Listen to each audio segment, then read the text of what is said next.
Pour vous, donc, que signifie se réinventer sur le plan professionnel? Avez-vous déjà expérimenté cette situation? En l'occurrence, oui. Et si oui, à quelles occasions? Et quels ont été les challenges? Réinventer, je pense que je rejoins tout à fait ce que tu disais tout à l'heure. C'est avoir la capacité de transformer ce qui existait déjà, Oui. de se servir de ce qui existait pour trouver une autre solution ou un souffle pour aller de l'avant. Ça peut prendre différents aspects.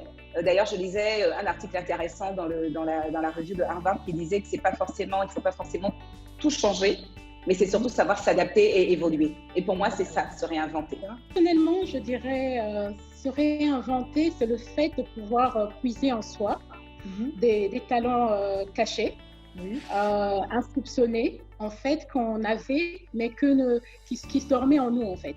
D'accord. On n'avait pas l'habitude de pouvoir le mettre en avant par peur de se découvrir. Et ensuite, insuffler un nouveau vent, en fait. Un nouveau vent pour pouvoir donner le meilleur de soi-même dans notre vie, dans notre existence. Quel conseil donneriez-vous à une femme africaine qui est entrepreneur, qui cherche à se réinventer? Et je pense que tu l'as évoqué tout à l'heure, Edwige. Il y a le courage, la vision et la question du why aussi. Pourquoi je le fais? Première chose, la réflexion.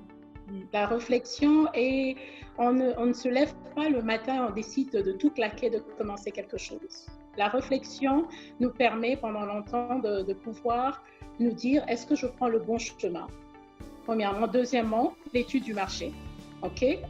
Désiré l'a dit tout à l'heure, c'est que c'est pas parce que ça marche pour l'un que ça marcherait pour l'autre. Troisièmement, c'est de croire à ce que l'on fait. La plus grande réussite lorsqu'on se lance, c'est la confiance en soi. Je ne cesse de le dire, lorsque vous croyez en vous, vous êtes invincible.